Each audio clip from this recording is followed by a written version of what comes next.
గురు సాయినాథ్ మహారాజ్ కి జై జై. ఈరోజు మనం చేసే వీడియో అందరికీ చాలా సందేహాలు ఉన్నాయి. దాన్ని కొంతమంది మహానుభావుల ద్వారా మనం కొంతైనా నివృత్తి చేసుకుందామనే ఆలోచనతో ఈ చిన్న వీడియో చేయడం జరుగుతుంది. ఇప్పుడు సోషల్ మీడియాలో ఎక్కువైపోయింది. సాయిబాబా దేవుడా, ఆయన పూజిస్తున్నారు, హిందువులకంతా పిచ్చెక్కింది, ఎందుకు అలా చేస్తున్నారు, మన హిందువుని చెడగొడుతున్నారు, అసలు మన ఎక్కడ ఏ శాస్త్రాలను బాబాను పూజించమని చెప్పారా, లేదు కదా అని ఎంతమంది కామెంట్స్ అంటే అసలు చాలా బాధ వేస్తుంది అనమాట. ఎందుకంటే మన తండ్రిని అలా అంటుంటే ఎవరికి మాత్రం బాధ వేయదు చెప్పండి. అంటే నేనేమంటానంటే వాళ్ళు పూజించకపోయినా వాళ్ళేం మనం బలవంతం చేయలే, మన బాబాలకి రమ్మని వాళ్ళేమీ చెప్పలేదు. కానీ వాళ్ళు ఎందుకు కొంతమంది స్వామీజీతో సహా అలా మాట్లాడుతున్నారు, వాళ్ళకి అర్థం అయిందో లేదో కూడా నాకు అర్థం కావట్లేదు అనమాట. మనం ఎవరిని విమర్శించకూడదని భగవద్గీత చెప్పినా, రామాయణం చెప్పినా, భారతం చెప్పినా ఎన్నో విషయాలు మనం చేసుకుంటున్నాం జీవితంలో. అంటే దాన్ని మనం అప్లై చేసుకుంటున్నాం. నిజమే, ఏ మనిషిని బాధ పెట్టకూడదు, ఆ శివకేశులు ఒక్కరే, ఇలా మనం అందులో కూడా మనం తీసుకొని మళ్ళీ మనం బాబా వారిని, ఆయన గురువు, ఆయన ఒక అవధూతన, ఆయన ఒక దేవుడిన, వీళ్ళంతా పిచ్చెక్కింది, బాగా చెప్పావు అని చక్కగా రన్నింగ్ కామెంట్ చెప్పిన వాళ్ళ కింద కామెంట్స్ అసలు ఎందుకు అలా వీళ్ళు ప్రవర్తిస్తున్నారో కూడా చాలా బాధ కలుగుతుంది. ఎందుకంటే కలియుగం ఇది. ఎవరిని ఏ గురువుని విమర్శించినా తన గురువుని విమర్శించినట్లు వాళ్ళు ఎందుకు అనుకోవట్లేదు? ఇది కలియుగం కదా. వాళ్ళకి ఆ పాపాలన్నీ మూట కట్టుకొని బాధపడమే తప్ప ఇందులో ఏమైనా వాళ్ళకి వచ్చే ఆనందం ఏముంది? మీరు హిందువులుగానే ఉండండి, బాబా ఎవరన్నా రమ్మని చెప్పారా, నా దగ్గర రండి అని ఎవరిని చెప్పరా? మనమే ఇష్టమై బాబా దగ్గరికి వెళ్తున్నాము, ఆయన చేసే మంచి పనులను మనం తీసుకుంటున్నాము, ఆయన ఆచరణలో పెట్టారు, మనం కూడా ఆచరణలో పెట్టడానికి ప్రయత్నిస్తున్నాము. ఇన్ని చేసే మనం సాయిబు అంటే సాయిని బుద్ధిలోని వాళ్ళు ఎవరో సాయిబు అన్నారు. ఓకే, ఆయన సాయిబు అయినా, హిందూ అయినా, లేదంటే క్రిస్టియన్ అయినా అలాగని మేము వెళ్ళలేదు, బాబాలేకి మనం ఎవరు కూడా వెళ్ళలేదు. ఆయన ప్రతి ఒక్కరికి ఎంతో మందికి అనుభవాల ద్వారా మనం వెళ్ళాము, మనకందరికీ ఎంతో సంతోషం వేసి వెళ్ళాము. ఆయన మనకు తల్లి తండ్రి గురువుగా పూజించుకుంటున్నాము. సరే, అలా అనుకున్నట్టే ఆయన సాయిబే అనుకుందాం వాళ్ళ లెక్క ప్రకారమే. కానీ గురువుని తీసుకోవడంలో కుల మతాలు ఇక్కడ ఏమీ లేదే. కాబట్టి గురువుగా పూజించుకోవచ్చు, ఆయన దేవుడిగా పూజించుకోవచ్చు. అందరికీ లేని బాధ వీళ్ళకి ఎందుకు ఇలాంటి వీడియోలు చేసి ఎందుకు ఇలా సమాజాన్ని చెడగొట్టిన వాళ్ళు అవుతున్నారు అని నాకు బాధతో చేస్తున్నా. నాకు నెగిటివ్ కామెంట్స్ పెట్టినా పర్వాలేదు, నన్ను తిట్టినా పర్వాలేదండి. నా తండ్రి సద్గురు సాయినాథుల వారు మన దత్తుని పూజించుకుంటున్నాం. అట్లనే మేము ఎవరిని అయోధ్యకి వెళ్తున్నాం, కాశీకి వెళ్తున్నాం, అన్ని క్షేత్రాలు దర్శించుకుంటున్నాం, అందరిలో భగవంతుని చూసుకుంటున్నాం. మరి మిగతా వాళ్ళు ఎందుకు అలా చేస్తున్నారు మాకు తెలియట్లేదు. వీడియోల ద్వారా మారుతారా, బాబా భక్తులు కాకుండా పోతారా అని వీళ్ళ ఉద్దేశమో. ఎన్ని వీడియోలు వచ్చినా, ఎంతమంది చెప్పినా బాబా భక్తులు ఏకంగానే ఉంటాము అనేది తప్పనిసరిగా మాకందరికీ తెలుసు. సరే, ఈరోజు మనతో ఆ బాధని పంచుకోవడానికి అసలు ఎందుకు అలా అంటున్నారు అని మా సైకిల్ స్వామి అన్నయ్యని అడిగితే, సరే దానికి అన్నయ్య ఈ విధంగా పంచుకుందాం అమ్మా అని చెప్పారు. దానికి అన్నయ్య మాటల్లోనే ఈ విషయాన్ని మనము వినే ప్రయత్నం చేద్దాం. అన్నయ్య, ఇప్పుడు ఈ మీడియా వాళ్ళంతా ఇలా కొంతమంది, అందరూ కాదు, కొంతమంది ఇలా చెప్తూ ఉన్నారు. దానికి మీరేమంటారు అన్నయ్య? సాయిబు బాబానా, అంటే బాబా సాయిబునా, లేదంటే ఒక ముస్లింనా, ఒక హిందువునా, ఒక క్రిస్టియన్నా, అసలు అన్ని మతాలకు అతీతమైన వాడా? అసలు ఎందుకు అలా అంటున్నారు? మీరు ఒక్కసారి మా వాళ్ళకి చెప్పండి, మన వాళ్ళకి అందరు. సమర్థ సద్గురు సాయినాథ్ మహారాజ్ కి జై. సాయిరం అంటే ఈ శరీరము ఒక తల్లి నుంచి జన్మించింది. జన్మించడానికి గల కారణము ఒక పురుషుడు ఒక స్త్రీ కలయిక వల్ల వారి యొక్క సంతానంగా ఈ శరీరం ఏర్పడ్డది. ప్రతి మనిషి కూడా ఇదే విధంగా జన్మించబడ్డాడే తప్ప ఇంకో రకంగా ఈ శరీరం జన్మించడం. కొంతమంది పరాయి దేశస్తుల యొక్క ఎంగిలి మెతుకుల కోసం ఆశపడి మనలో ఉన్నటువంటి ఐకమత్యాన్ని దెబ్బకొట్టడానికి బాబాని మనల్ని వేరు చేసి వాళ్ళ మతాన్ని డెవలప్ చేసుకోవడానికి వాళ్ళు ప్రయత్నాలు చేస్తున్నారే తప్ప ఇది గురువు అంటే ఎవరైనా గురువే. అక్షరం నేర్పినటువంటి వారు గురువే. ఫస్ట్ మన చేత అమ్మ నాన్న అత్త అనిపించినటువంటి తల్లి గురువే. గురువు ఎవరు? అసలు గురువు ఎవరు? పరమశివుడు. మూలానికి మూలమైనది దత్తప్రభువుల తర్వాత అక్కలకోట మహారాజు, మాణిక్య ప్రభు, స్వామి సమర్థ ఇలా ఎంతోమంది అవతారాలుగా ఒక శివుడే అనేక రూపాలుగా భూమండలం మీద వెలిసి ఇలా మక్కా అంటున్నారు. మక్కా అంటే ఏంటి? మక్కేశ్వరుడు. అదొక జ్యోతిర్లింగం. అలాంటిది కొంతమంది పని కట్టుకొని మన మతాన్ని మన దేశాన్ని ఇచ్చన్యం చేయటానికి మనకు గొడవలు పెట్టి వాళ్ళు లబ్ధి పొందటానికి సాయిబాబా ముస్లిం అని ఇలా చేస్తున్నారు. గురువు ఒక భక్తుడిని ఒక శిష్యుడిని తనంతటి వాడిగా తీర్చిదిద్దాలని గురువు ఆలోచిస్తారు. గురువు ఏ రోజు నా యొక్క పేరు ప్రతిష్టలు పెరగాలి, నేను గొప్ప అని ఆయన ఎప్పుడు అనుకోడు. ఆయన ఏమంటాడు? నా బిడ్డ అంటే తన దగ్గర చదువుకునే బిడ్డ నా బిడ్డగానే తను భావిస్తాడే తప్ప వేరే వ్యక్తిగా భావించడు. అప్పుడు విద్య చెప్పలేడు. వేరే బిడ్డ అనుకుంటూ విద్య చెప్పలేడు. ఎందుకని? కొట్టి అరిసి తిట్టి మోకాల మీద కూర్చోపెట్టి ఇదే శరీరానికి చదువు నేర్పడానికి మా గురువు గారు నాకు బండకొయ్యేసి నన్ను కంట్రోల్ చేయటానికి ఎంతో చేశారు. బండకొయ్య అంటే మీకు చాలా మందికి తెలుసు. ఒక చెక్క ముక్కకి గొలుసు కట్టి కాళ్ళకు కట్టేస్తారు. మనం జైళ్ళలో చూస్తుంటాం సినిమాల్లో. అలా ఆ విధంగా బండకొయ్యలేసి స్కూల్స్కి వెళ్ళకపోతే దేనికని? ఒక బిడ్డ ఒక శిష్యుడు మంచి మార్గంలో రావటానికి అనేక రకాలుగా గురువు దండించి అరిసి మార్గదర్శకుడిగా తీర్చిదిద్దటానికి గురువు మనని అలా చేపిస్తారు. అలా తీర్చిదిద్దగలిగినటువంటి ఎక్కువ మందిని తీర్చిదిద్దగలిగినటువంటి వాళ్ళకి మంచి పేరు వస్తుంది. ఆ మంచి పేరు కొంతమంది ఓరలేక మా మతంలోకి రాకుండా అటు వెళ్తున్నారని చెప్పి కొంతమంది దుష్ప్రచారం చేసి మనలో మనకి తగాదాలు పెట్టి ఒకప్పుడు బ్రిటిష్ వాడు సాహిబులకి మనకి పెట్టారు. ఇయ్యాలకి పాకిస్తాన్ ఇండియా కొట్టుకు వస్తుంది. అంతమంది అందరూ కలిసి ఆడి మీద ఫైట్ చేశారు. ఆడు వెళ్ళిపోయిన తర్వాత మనం కొట్టుకుంటున్నాం. ఎందుకని? ఈర్ష్య. ఎందుకు? అసూయ. ఇవాళ ప్రపంచం ఎటుపోతుంది అది రాంగ్ అని చెప్పేదే షిరిడి సాయిబాబా వారు.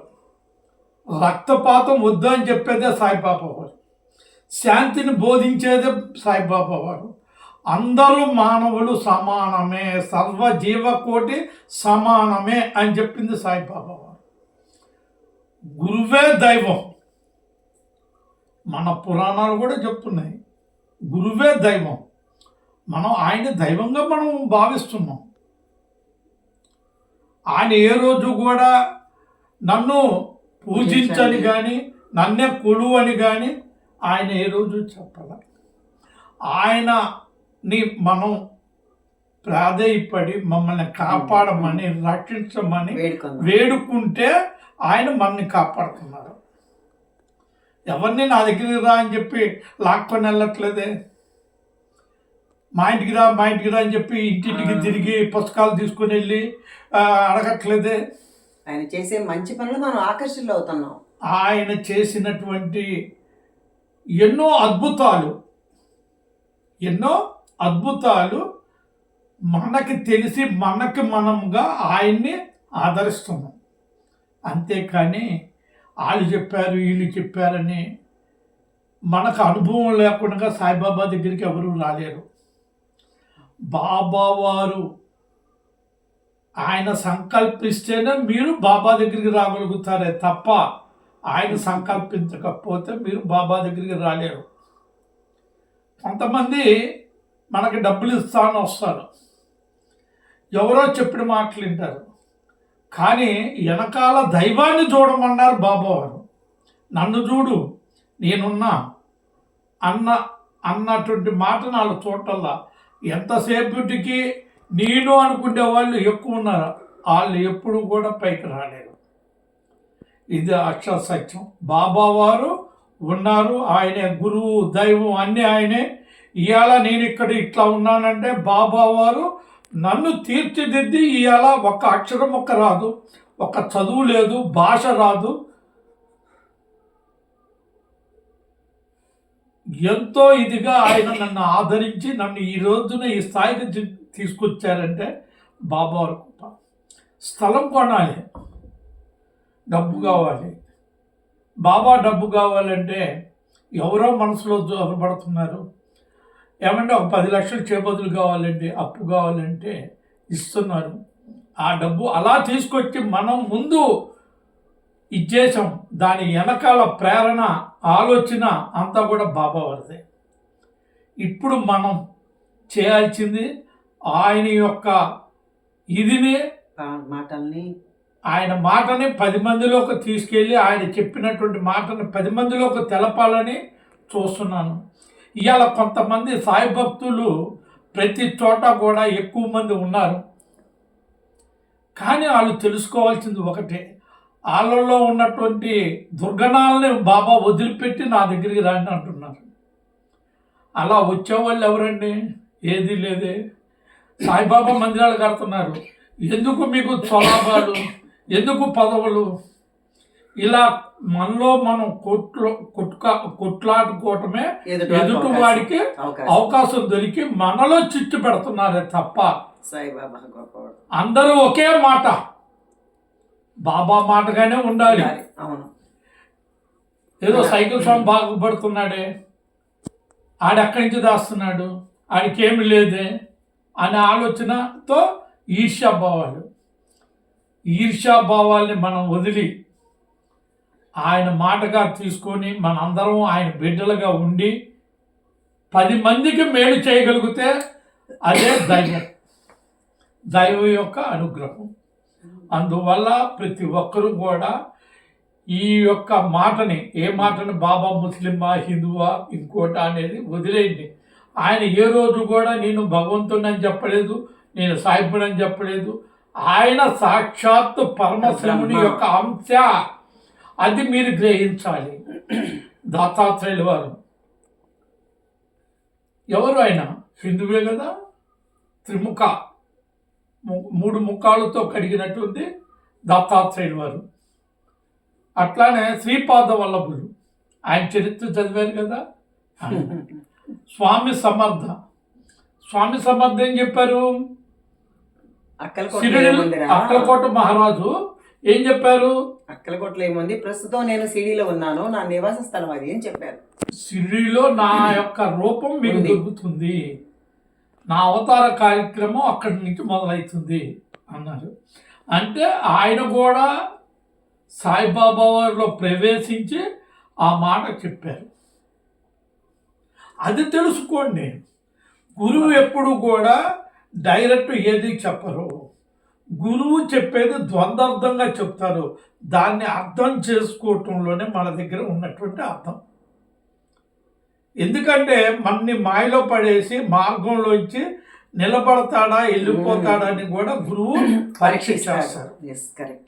ఆ పరీక్షలో మనం పాస్ అవ్వాలంటే నువ్వు చంపినా నువ్వే, బతికిచ్చినా నువ్వే అనే భావంతో మనం ఉండి, ఆయన దగ్గర బిడ్డలాగా ఉండి, బాబా దగ్గర అహంకారం అనేది ఉండకూడదు, నేను అనేది ఉండకూడదు. ఏ పని చెప్పినా ఏది చేసినా మనం బాబావారి చేస్తున్నాం. ఒకరోజు ఒక లేడీ ఫోన్ చేసి, మీ బాత్రూమ్ తెల్లారుజామున 5ంటికి ఫోన్ చేసి, అన్నయ్య మీ సిరిడిలో సత్రంలో బాత్రూమ్లు బాగోలేదు. అమ్మ ఇప్పుడు 5 గంటలైంది, తెల్లారుజామున 5 గంటలకు ఇప్పుడు ఫోన్ చేసి మాట్లాడుతున్నాం అంటే, కాదన్నయ్య ఇప్పుడు చెప్తేనే నీకు గుర్తుంటుంది, మామూలు అప్పుడు చెప్తే ఎవరో మాట్లాడతారు. సరేనమ్మా దానికి ప్రత్యామ్నాయం ఆ వర్క్ ఎలా చేయాలనేది ఆలోచించి చేసాం. దేనికని ప్రతి ఒక్కరిలో బాబా ఉన్నారు. ఆ లెట్రిన్ తోటి నేను కడిగి మా పని వాళ్ళకి నేను చూపించాను. దేనికని బాబావారు ఆ లెట్రిన్ దొడ్లో లెట్రిన్ కూర్చున్నారు, అది కడిగే అదృష్టం నాకు వచ్చింది అన్న భావన మనకి ఎప్పుడైతే వస్తుందో మనం కాదు, మనం ఒక సేవకులం అన్న భావన ఎప్పుడైతే ఉంటుందో అప్పుడు తప్పనిసరిగా బాబా తత్వం ఏంటి, బాబా మనసు ఏంటి ఎరిగి వీళ్ళందరూ కూడా నడుచుకోవాలని, బాబావారి ఆశీస్సులు మీ అందరికీ కలగాలని మనసు పూర్తిగా 100% బాబాని ప్రార్థిస్తున్నాను. ఈ అవకాశం ఇచ్చినటువంటి వీడియో ప్రేక్షకులకి, వీడియో నిర్వాహకులకి హృదయపూర్వక అభినందనలు. అట్లానే నిర్మలాదేవి గారికి నా తరపున, బాబావారి తరపున నా నుంచి ఆ బిడ్డకి ఆశీస్సులు అందించాలని సాయినాథుల వారిని మనస్ఫూర్తిగా కోరుకుంటున్నాను. చాలా చాలా థ్యాంక్స్ అన్నయ్య. ఎందుకంటే చాలా బాధ కలుగుతుంది. ఎందుకు ఇలా అంటున్నారు? ఎందుకంటే బాబా ఎవరిని పాడు చేయడానికి రాలేదు, బాగు చేయడానికి వచ్చినారు అనే విషయాన్ని అందరూ ఇక్కడ గ్రహించాలి. ఎందుకంటే బాబా భక్తులు పక్కకెళ్ళే ప్రసక్తే లేదండి. ప్రతి సాయి గుండె కదిలింది, ప్రతి సాయి మన హృదయాన్ని కదిలించాడు. ఆయన నిజంగా ఇనుపు తొక్క ముక్కలన్నీ ఆయన దగ్గర చేర్చుకున్నాడు అయస్కాంతం. ఈరోజు సరే వాళ్ళ విధంగానే ఒప్పుకుందాం. ఎంతమంది వందల్లో పోని వేలల్లో మారినారా? కాదు, కోటాను కోట్ల మంది బాబా అనుగ్రహం ఏంటో ఇవ్వకుంటే ఈరోజు ఎంతమంది మారేవారా? దేశ విదేశాల్లో మరి మారారు. మరి అందరినీ మార్చేశాడు ఆయన. వాళ్ళ యొక్క తప్పు యొక్క ప్రయాణంలో నడుస్తున్నారు. కాబట్టి వద్దు, ఇది కలియుగం. కాబట్టి అందరూ కలిసి ఉండే ప్రయత్నాన్ని మనం అందరం చేసేది, దీన్ని సత్యయుగంగా మార్చేదని మనం అందరం ప్రయత్నించాలి. కానీ మనలో మనం కొట్టుకుంటే ఏమొస్తుంది? ఆయన హిందూ ముస్లిం కలయి కోసం ఆయన వచ్చాడు, అందరినీ కలపడం కోసం వచ్చాడు. ఆయన హిందువులు బాధపడతారని ఆయన మసీదులో ఉన్నాడు, అన్నీ ఉన్నాడు. ఎందుకంటే మసీదులో ఉన్నాడు.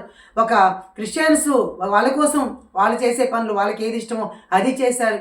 మన హిందువులకి ఏది ఇష్టమో అది చేశారు.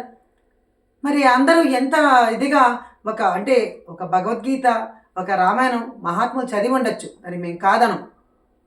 ఎక్కడ ఉంది సాయిని పూజించమని అనంటే తనకి అది ప్రశ్న, అంటే అర్థం లేని ప్రశ్న. పూజించమని ఉందని మేము చెప్పామా? సాయి భక్తులు ఎవరు చెప్పలేదే. కానీ ఎందుకు మరి వీళ్ళు ఇలా అనుకుంటున్నారు? మరి మేము రాముని పూజిస్తున్నాం, కృష్ణుని పూజిస్తున్నాం, అందరినీ అల్లాని, జీసస్ని అందరినీ మేము ప్రేమిస్తున్నామండి. మేము మక్కా వెళ్తున్నాం, హిందువులు మక్కా వెళ్తున్నాం, అలాగని వాళ్ళని ద్వేషించలేదే. అలాగని మేము చర్చికి వెళ్తున్నాం, అలాగని మేము ద్వేషించలేదే. అందరినీ మేము సమానంగా ప్రేమించే మాకు ఒక ప్రేమమూర్తి దొరికాడండి. ఆ ప్రేమమూర్తి వచనాల్ని ఆయన పాదాలతో పాటు పదాలు కూడా మేము పట్టుకొని ముందుకు బయలుదేరుతున్నాం కదా. మరి ఎందుకు ఇలాంటి వీడియోలు? ప్లీజ్ దయచేసి ఈ నెగిటివ్ వీడియోస్ ఆపేయండి, దయచేసి ఆపేయండి. ఎందుకంటే మాకేం భయంలా. మీరు ఎన్ని వీడియోలు చేసినా సరే ఇంకా సాయి భక్తులు పుట్టలుగా పుట్టుకొస్తారు తప్ప ఎక్కడ అలుపు సొలుపు ఉండదు. సాయి భక్తులు కావచ్చు, దత్త భక్తులు కావచ్చు, భగవద్ భక్తులు కావచ్చు, బాబా ప్రేమించే భక్తులు కావచ్చు, ఎవరికైనా కావచ్చు. కానీ దయచేసి ఈ వీడియోల మూలన మనకి ఏమన్నా ఉపయోగం ఉందా? లేదు. పోనీ ఈ వీడియో చూసి ఏమన్నా మారుతారని మారరు. నాకు నెగిటివ్ కామెంట్స్ చాలామంది పెడతారు. మీరు పెట్టినా నాకు సంతోషమే అని మిమ్మల్ని అందరినీ నేను ఒక అమ్మలాగా ఆర్తిస్తున్నాను, ప్రార్థిస్తున్నాను. కాబట్టి అందరం మీరు సాయిరాం అనకపోయినా ఓకే, ప్రాబ్లం లేదు. కానీ అందరం భగవత్ యొక్క భక్తితో అందరం పునీతులు అవ్వాలని మనస్ఫూర్తిగా కోరుకుంటున్నాను. సద్గురు సాయినాథ్ మహారాజ్కి జై.